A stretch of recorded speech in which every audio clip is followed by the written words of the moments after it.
Hello and welcome to AK immigration channel.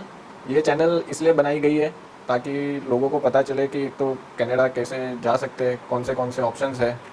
जब मेरे friend ने इसकी इंक्वायरी की थी तब बहुत सारी ये भी चीज़ें पता चली थी कि मार्केट में फ़्रॉड बहुत हो रहा है। वो फ़्रॉड किस तरीके से हो रहा है वो सब मैंने इसमें लिखा हुआ है। 3 तरीके से मार्केट में जो है फ़्रॉड हो रहा है।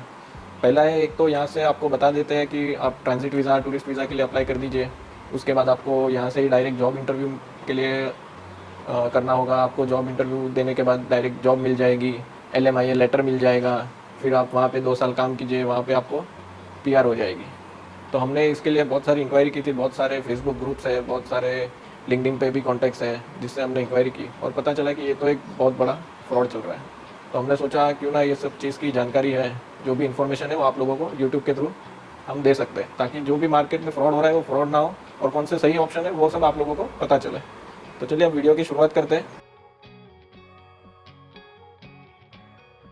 सबसे पहला जो फ्रॉड हो रहा था, हम लोग भी एक कंसल्टेंसी के पास जाके आए थे कि इनको इन्फॉर्मेशन लेने गए थे कि भाई कैसे आप भेजते हो, कनाडा जाना है तो क्या क्या डॉक्यूमेंट्स चाहिए, क्या प्रोसेस है। तो उन्होंने बताया सारी चीज़ें, मैं आपको दिखाता हूँ। ये सारी चीज़ें जो है उन्होंने हमें बताई। ये चीज़ मैं पूरी स्क्रीन पे भी शेयर कर देता हूँ और आप लोगों को एक एक चीज़ बताता हूँ। वो लोग ने बताया था कि कैसे होता है, कैसे जाना होता है यहाँ से। सबसे पहला उन्होंने बताया था कि आपको जो है ट्रांजिट वीज़ा यानी कि विजिटर वीज़ा, टूरिस्ट वीज़ा जो भी हम कहते हैं, इसके लिए अप्लाई करना होगा। उसके लिए जब वो आ जाएगा उसमें करीबन उन्होंने बताया था कि 20 से 40 दिन का टाइम लगता है। तो ठीक है, हमने कहा ट्रांजिट वीज़ा तो वो तो एक लीगल चीज़ है, उसमें तो कुछ गलत हो नहीं सकता है, तो वो तो कर सकते हैं, आप भी कर सकते हैं, हम भी कर सकते हैं। तो वो वीज़ा आने के बाद उन्होंने कहा था 30 डेज़ में आपका एक इंटरव्यू लाइनअप होगा, जो कि वीडियो कॉल से होगा, स्काइप के थ्रू या जूम के थ्रू। तो हमने कहा ठीक है, वो भी हो जाएगा। उसके बाद उन्होंने कहा कि आपको अगर जॉब लग जाती है तो आपको जो है कंपनी एयर टिकट देगी, ऑफ़र लेटर देगी, अकोमोडेशन भी कंपनी प्रोवाइड करेगी और बाकी जो भी फैसिलिटीज़ है कंपनी से आपको जहाँ पे अकोमोडेशन देती है वहाँ तक आने जाने का सारा खर्चा कंपनी उठाएगी। तो ये चीज़ सबसे बड़ी फ्रॉड है मार्केट में। ऐसी चीज़ कहीं पर भी कोई भी एम्प्लॉयर कनाडा में नहीं देता है कि कोई भी एम्प्लॉयर आपको रहने की जगह दे दे, खाने पीने को दे दे, आपके सारे बिल्स पेमेंट कर दे। ऐसा कहीं पर भी कोई भी एम्प्लॉयर नहीं करता है। तो ये सबसे बड़ा उन्होंने जो पॉइंट बताया था वो सबसे बड़ा गलत बताया था। फिर भी हम सुनते रहे, हमको तो पता था कि भाई ये सब चीज़ें गलत है। फिर हमने पूछा कि चलो ठीक है, इसके बाद आप जो इसका चार्जेस क्या लेते हो, क्या डॉक्यूमेंट्स चाहिए, ये सारी चीज़ें भी हम लोग ने उनसे पूछी। तो उन्होंने बताया ठीक है, उसके लिए आपको एक अपडेटेड रेज्यूमे देना होता है, पासपोर्ट देना होता है, आपके जो भी एजुकेशन सर्टिफिकेट है वो देने होते हैं, एक्सपीरियंस लेटर देना होता है, passport size photo, voter ID, Aadhaar card, IT return 2 साल के, बैंक बैलेंस स्टेटमेंट, 6 मंथ्स का बैंक बैलेंस का 1 दिन का वो सर्टिफिकेट बनता है, वो सर्टिफिकेट भी देना होता है। प्रॉपर्टी वैल्यूएशन भी रिपोर्ट देना होता है और अगर आपकी शादी हो गई है तो आपको मैरिज सर्टिफिकेट भी देना होगा। इसमें उन्होंने एक चीज़ बताई थी कि आपको जो है बैंक में कम से कम 8 से 10 लाख रुपए कुछ बताने होंगे। तो हमने कहा कि बाई चांस चलो हम बता सकते हैं या कोई नहीं बता सकता है तो वो बंदा कैसे करेगा। तो उन्होंने बताया एक चीज़ कि हम लोग वो भी फैसिलिटी प्रोवाइड करते हैं, हम आपको FD बनवा के देंगे। आपको जो भी 8 लाख 10 लाख की FD बनवानी है वो बनवा के देंगे, आपको जो है उसके लिए 2% कमीशन देना होगा। तो ये सारी चीज़ें भी फ्रॉड है। ऐसा कोई भी कंसल्टेंट जो होता है वो ऐसा नहीं करता है। सबसे ऊपर कंसल्टेंट उसके ऊपर है RCIC इमिग्रेशन लॉयर। RCIC वाले जो होते हैं उसकी भी मैं आपको पूरी एक अलग से डिटेल वीडियो दे दूँगा। वो कैनेडियन ऑथोराइज इमिग्रेशन लॉयर्स होते हैं। वो लोग भी ऐसा काम नहीं करते, ना ही अपने यहाँ पे जो प्रॉपर कंसल्टेंट होते हैं जो स्टूडेंट वीज़ा पे भेजते हैं या फिर दूसरे कोई भी वीज़ा पे भेजते हैं, वो ऐसा गलत काम नहीं करते। ये सारा जो काम रहता है ये सब एजेंट लोग का होता है जो पैसे खाने के लिए ये सब काम करते हैं, तो इनसे बच के रहिए। फिर हमने कहा कि ठीक है, तो उन्होंने कहा ये सब, फिर मेन बात पे आते हैं वो लोग। फिर उन्होंने कहा ये सारी चीज़ें हो जाने के बाद हमने पहले पूछा कि विजिटर वीज़ा का जो है खर्चा कितना आएगा। तो उन्होंने उसके लिए कह दिया कि 50 से 60 हज़ार रुपया उसका खर्चा है। भाई ट्रांजिट वीज़ा, विजिटर वीज़ा लेने के लिए इतना खर्चा नहीं बैठता है। ये अगर चीज़ें आपको करनी है तो आपको मैक्सिमम, मैं बता रहा हूँ मैक्सिमम 10 से 20 हज़ार रुपये का खर्चा है। और ये आप खुद भी कर सकते हो, ऑनलाइन एक फॉर्म होता है, फॉर्म भर के भी कर सकते हो, या तो कोई कंसल्टेंट भी अच्छा रख के कर सकते हो, 10 से 20 हज़ार का खर्चा है, उसमें कोई बड़ी बात नहीं है। और नेक्स्ट उन्होंने बताया कि जब आपका ये वर्क परमिट आ जाएगा उसके बाद आपको हमें 2,40,000 रुपीज़ देने होंगे एज अ कमीशन। और ये भी चीज़ उन्होंने बताई कि ये भी चीज़ आपको हमें यहाँ पे नहीं देनी है, आपको वहाँ पे जॉब लग जाएगी, उसके बाद आपकी सैलरी में से कटते रहेंगे। तो भाई कोई ऐसा नहीं बैठा है जो आपकी सैलरी से आपका कमीशन काटेगा और आपको ऐसे जॉब दिलाएगा। तो ऐसे लोगों से बच के रहिए। ऐसा कोई भी कनाडा में ऐसा काम नहीं होता है। मैं कोई कंसल्टेंट नहीं हूँ, ना ही मैं कोई इमिग्रेशन लॉयर हूँ। बस ये तो हमने जब मेरे दोस्त के लिए इंक्वायरी की और हम लोग जब मार्केट में पता कर रहे थे, कंसल्टेंट्स के पास जब जा रहे थे, बहुत सारे कंसल्टेंट के पास गए कि कौन प्रॉपर काम कर सकता है। उनको स्टडी वीज़ा पे जाना था, तो दूसरे दोस्त ने ऑप्शन बताया कि एक ऐसा भी ऑप्शन है, आप डायरेक्ट जाके वर्क परमिट पे लग जाओ। तो हमने कहा चलो एक बार इंक्वायरी कर लाते हैं। फिर उन्होंने ये सब चीज़ें बताई। तो भाई ये लोग का फ्रॉड कैसे होता है, अब मैं इसकी आपको डिटेल देता हूँ पूरी। ये लोग क्या करते हैं, पहले तो सबसे पहले आपको विजिटर वीज़ा, जो ट्रांजिट वीज़ा उन्होंने बताया, उसका 60,000 रुपया बताया। 60,000 रुपया चार्ज नहीं होता है, उसका चार्ज होता है 10 से 20 हज़ार। उसमें उन्होंने कमीशन रख लिया। फिर उसके बाद वो लोग क्या करेंगे, transit visa, visitor visa mostly आ जाते हैं, उसमें ऐसा है 80% 90% के तो आ ही जाते हैं, मुश्किल से 10% के वो रिजेक्ट होते हैं, बाकी आ ही जाते हैं। तो वो काम वो लोग करवा देंगे, उसमें कोई गलत नहीं है। सेकंड, वो लोग क्या करेंगे, फिर आपका इंटरव्यू जब हो जाएगा उसके बाद आपको बोलेंगे कि भाई आप इंटरव्यू में तो पास नहीं हुए, आपका इंटरव्यू रिजेक्ट हुआ, अब कहीं और पे इंटरव्यू करवाना है तो इतना पैसा लगेगा। तो भाई ये सब चीज़ें फिर उनके एक्सक्यूज़ जो है चालू हो जाते हैं।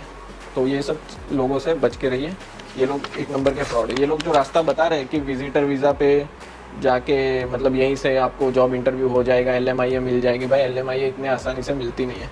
अब मैं इसके दूसरे टॉपिक पे आता हूँ, LMIA रिलेटेड, कि LMIA होता क्या है।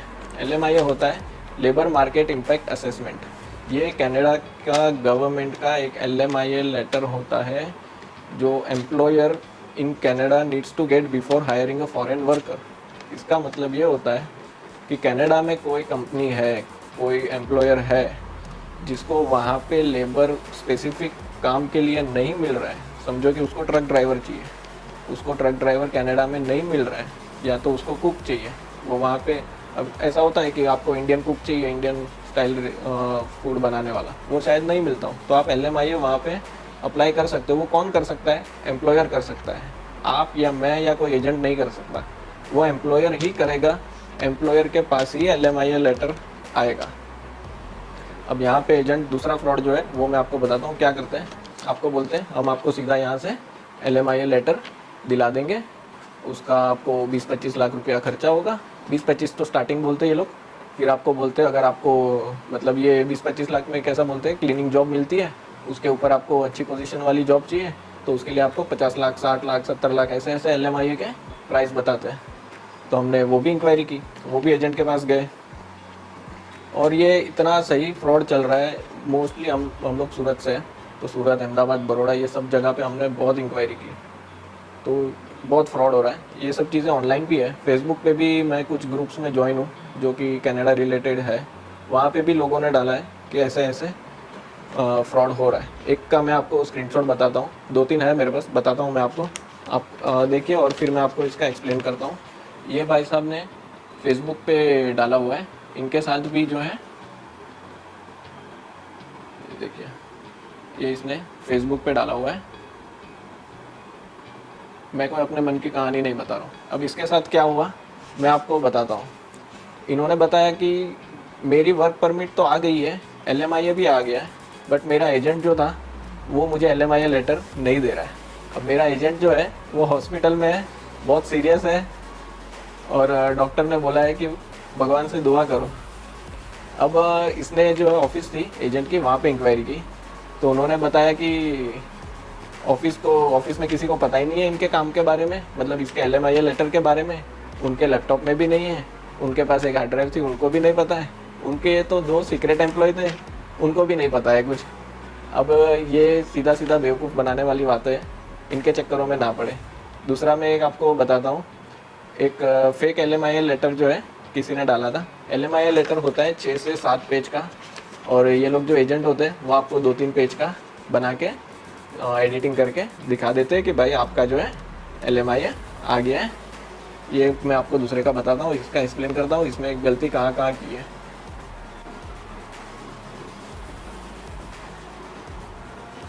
तो अभी इसने जो LMIA लेटर ये जो एजेंट ने दिया है, आप उसमें नीचे देखो वेज लिखा है। अब वेज मतलब आपकी जो मंथली सैलरी तनख्वाह जो है वो उन्होंने लिखी है LMIA लेटर में $3,350 पर मंथ। तो भाई कनाडा में कहीं पर भी पर मंथ सैलरी नहीं होती है, वहाँ पे जो सिस्टम है वो पर आवर का है, वहाँ पे पर आवर होता है, 1 घंटे के हिसाब से वहाँ पे सैलरी तय की जाती है, वेजेस जो भी आप वहाँ पे कहते हैं। सेकंड चीज़, वहाँ पे ओंटारियो का स्पेलिंग उन्होंने ON होता है, ये लोग ने कुछ DN ऐसा कुछ लिखा है। तो ये सारी छोटी छोटी चीज़ें आप लोग नोटिस करो। LMIA लेटर कैसा होता है, आप LMIA लेटर को वेरीफाई भी करवा सकते हो। वहाँ पे नीचे ऑफिसर का नंबर दिया रहता है, आप उन पर कॉल कर सकते हो, ईमेल आईडी रहता है, ईमेल कर सकते हो, या तो आप डायरेक्ट जो एम्प्लॉयर है उनको भी आप फ़ोन या मैसेज करके पूछ सकते हो, ईमेल करके, कि आपने ये LMIA इश्यू किया है या नहीं। वरना ऐसे ही ये लोग तो बहुत फ्रॉड बनाते जाएंगे और आपकी मेहनत का पैसा है ये एजेंट लोग तो खा के फिर चले जाएंगे। ऐसे बहाने देंगे, हॉस्पिटल में एडमिट है, कहीं और गए, कनाडा गए, UK गए, लंदन गए, ऐसे सब बहुत बहाने दे देंगे। तो ये लोग से बच के रहिए। अब थर्ड जो यहाँ पे फ्रॉड हो रहा है, अब ये सारे फ्रॉड इंडिया से हो रहे हैं। अब ये लोग के थर्ड जो फ्रॉड हो रहा है वो है डायरेक्ट PR वीज़ा का ये लोग फ्रॉड कर रहे हैं। अब उसमें क्या है, यहाँ पे इंक्वायरी किया था कि यहाँ से आपको बोलते हैं यहाँ पे आपको बैठे बैठे हम आपको कनाडा का PR दिला देंगे। तो हमने कहा ठीक है। तो उन्होंने चार्जेस बताए, तो चार्जेस उन्होंने ऐसे बताए, कोई बता रहा है 50 लाख होंगे, कोई बोलता है 60 लाख होंगे, और लोगों ने इतने पैसे दिए भी है और फ्रॉड भी हो रहा है। कोई यहाँ से बैठे बैठे आपको डायरेक्ट PR नहीं दे सकता है, ना ही कोई कैनेडियन आपको एम्प्लॉयर यहाँ बैठे बैठे आपको LMIA दे सकता है। तो ये सब जो फ्रॉड है उससे बचिए, आपकी मेहनत की कमाई है। बहुत टाइम लगता है 10-20 लाख 50 लाख कमाने में, सेविंग करने में, और ये एजेंट लोग ऐसे ही लेके भाग जाते हैं। तो ये लोग के चक्कर में ना पड़े। अभी एक और चीज़ मैं आपको बताता हूँ कि यहाँ से जो जाने का जो लीगल रास्ता है, ये सारी चीज़ें जो उन्होंने बताई है वो सारी तो फ्रॉड है। यहाँ से जाने का लीगल रास्ते भी बहुत सारे हैं। आपको कनाडा जाना है, बहुत सारे लीगल रास्ते हैं। सबसे बेस्ट एंड सेफेस्ट तो यही है कि आप स्टडी वीज़ा पे वहाँ पे चले जाओ। स्टडी वीज़ा की मैं आपको एक नेक्स्ट वीडियो में पूरी डिटेल दे दूँगा, कैसे जाना है, क्या होता है, कौन सा कंसल्टेंट अच्छा है, कैसे जाना होता है। उसके बाद होता है, ये भी एक रास्ता लीगल है, आप ट्रांजिट वीज़ा से वहाँ पे जाइए, कनाडा में जाइए, फिर आप वहाँ पे एक एम्प्लॉयर ढूंढिए जो आपको LMIA प्रोवाइड कर सकता है। यहाँ पे इंडिया में बैठे बैठे LMIA के चक्कर में मत पड़िए। ट्रांजिट वीज़ा लीजिए, टूरिस्ट वीज़ा जो भी है, कनाडा जाइए, वहाँ पे आपको LMIA मिल जाएगी, लेकिन वहाँ पे भी खर्चा होगा। LMIA कोई भी आपको फ्री में नहीं देगा। बहुत सारे वहाँ पे भी ब्लैक मनी में पैसे लेते हैं, 15 लाख से चालू होती है, 40 लाख तक जाती है वो सब, लेकिन इलीगली है। एक तरीके से आपको जो पैसा देना होता है वो इलीगली हो जाता है, क्योंकि 20 लाख 25 लाख वो कोई बैंक में नहीं लेने वाला है। LMIA मिलती है, लीगली मिलती है, वो भी एक रास्ता है। आप कनाडा जाइए, डायरेक्ट वहाँ पे आपको मिल जाएगी। और थर्ड रास्ता है, आपको एक्सप्रेस एंट्री जो होती है कैनेडियन गवर्नमेंट की, उसमें आप आपकी प्रोफाइल डालिए, आपके सारे एजुकेशन डिटेल्स, सारे वर्क एक्सपीरियंस सारे, उसमें IELTS भी आपको स्कोर अच्छा देना होगा।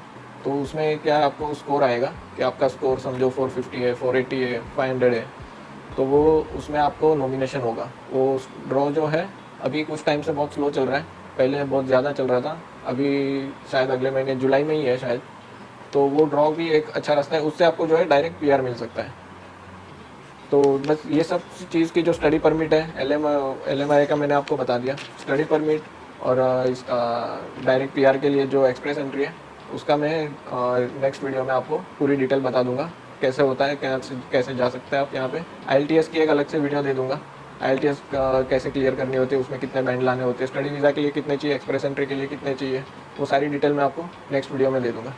तो आज के लिए बस इतना ही, वरना वीडियो बहुत लंबी हो जाएगी। तो अभी नेक्स्ट वीडियो आप चेक कर लीजिए, उसके लिए आप सब्सक्राइब कर दीजिए, तो आपको नेक्स्ट वीडियो की जो है नोटिफिकेशन आ जाएगी। Thank you, bye.